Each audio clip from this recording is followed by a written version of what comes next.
Hey guys, welcome to Recipes Tested. My name is Brianna Robinson and today I'm so excited to share this recipe with you guys. This is a copycat recipe of Arby's Jamocha shake. This recipe is from Pinterest. I got it from TammyLeeTips.com. The link will be down in the bottom below with all of my social media links as well.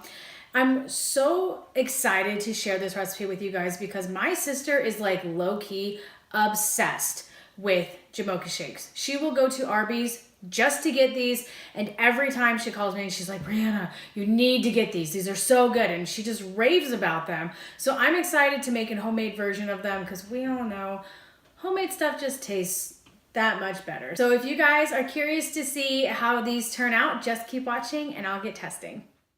So I first got going on making the coffee, and it called for cold coffee, but I just used instant coffee because I didn't feel like making a pot and waiting for it to cool down. Then I just added that to my blender and then added almond milk. I used sweetened vanilla almond milk and sugar. Put my lid on and then I just blended it on up.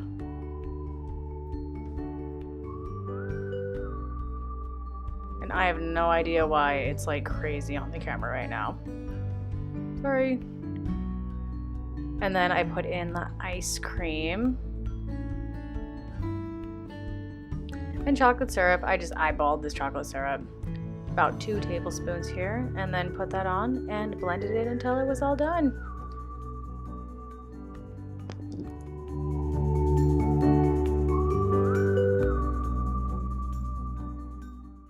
Alrighty guys, so I'm gonna go ahead and give this a taste here. I added some chocolate syrup, as you can see, around the edges because that's what they did in the picture on Pinterest and it looked really cute, so I wanted to give it a try. I did also want to point out that I halved the recipe and it did say that it makes 2 16-ounce shakes, but I used this mason jar because it has the measurements on the side here, and it in fact did make 20 ounces of a drink. If that matters, I mean, it's a treat. I don't really know if that extra 4 ounces makes that big of a difference, but I guess it depends on who you ask. But I'm gonna go ahead and give this a taste and let you know if it's love at first drink. Wow, this is very tasty. It's exactly what I think you would picture it tasting, but sweet enough without being too sweet, if that makes any sense.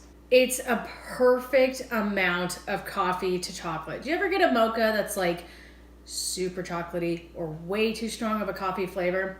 This is just like a perfect match for this drink. I am really excited that I made this. And Blythe, I know you're sitting there saying, I told you. These are very good. I think that this is gonna be my new favorite way to drink coffee this summer. So give me a thumbs up if you guys agree too. Let me know what else you guys wanna see, and don't forget to subscribe. I'll see you guys in my next one. Why did I wave so early? I'll see you guys in my next video. Bye.